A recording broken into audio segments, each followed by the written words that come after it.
দেই তোমার হাতটা দেই একটু। হ্যাঁ এটা কি ভাই ভাই বিড়িয়ে লেন হ্যাঁ কি বুঝি নাই বিড়িয়ে লেন না আমার তো শোনো কি এটা কি এটা পানি লাগাইছি হাতে আমি তো দেখতে পাচ্ছি সরিষার তেল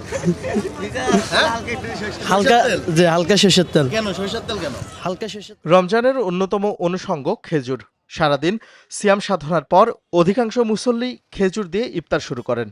অথচ সেই খেজুর নিয়ে নানা কারসাজি আর প্রতারণার পসরা সাজিয়ে বসেছেন রাজধানীর কারওয়ান বাজারের এক শ্রেণীর অসাধু ব্যবসায়ী।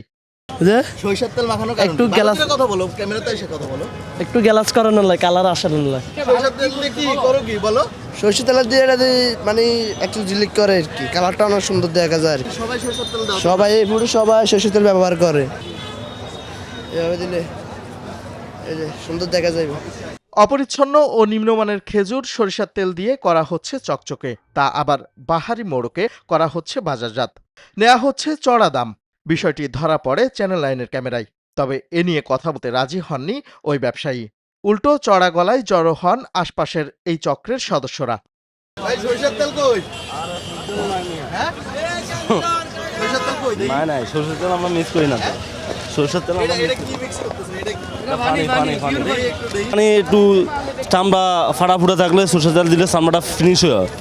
সরিষার তেল তেলের দোকানে আছে, আপনাদের কাছে নাই একবার দুচ্ছি না বারবার দুচ্ছি, আপনি দেখছেন? দেখতে পাচ্ছি তোমার হাত দিয়ে আছে। আপনি কয় ঘন্টা ছিলেন আমার কাছে? এটা এই কার্টুনটা ধরলে হাতে ময়লা হয় কিনা? আরে আপনি ফুটেজ দেখা।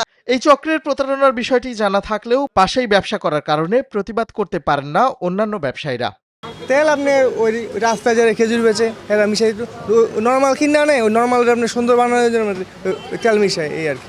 কোয়ালিটি নর্মাল একবারে, চাইলে আপনি দেখতে পারেন কোয়ালিটি নর্মাল। এই যে আমার ইনটেক কার্টুন এই যে এরকম, আর হ্যাঁ ইনটেক কার্টুন দেখবেন সব উল্টা উল্টা থাকবো, ওই তেল দিয়ে সুন্দর করে। ওরা তো 1400 করে বেচতেছে 1400 টাকা দামে খেজুর ওনার আছে কিনা তা আমার জানা নেই, আমার জানার মতো তো থাকার কথা না। এদিকে দিনের পর দিন অস্বাস্থ্যকর নিম্নমানের খাদ্যপণ্য কিনে প্রতারিত ভোক্তাদের অভিযোগ, যাদের তদারকি করার কথা তারাই উদাসীন, যে কারণে বদলায়নি বাজারের চিত্র। মানে এদের এত পরিমাণ বুদ্ধি, এরা একটা ভালো জিনিসকে খারাপ বানায় ফেলতে পারে নিজের স্বার্থের কারণে। আমি যখন একটা জিনিস অন্য কোথাও কম দামে কিনে নিয়ে আসবো, তখন ওটা ওদের কাছে ডুপ্লিকেট। ডেট এক্সপায়ারি দেখলেন, বিএসটিআইয়ের কোনো সিল আসছে?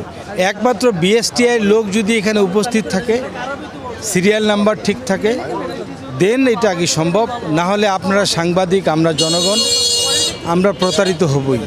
এসব অনিয়ম নিয়ে জানতে চাইলে বাজার কমিটির যুগ্ম সাধারণ সম্পাদক আবু বকর বলেন, অভিযোগ সত্য, সবাই মিলে এদের বিরুদ্ধে ব্যবস্থা নেওয়া হবে।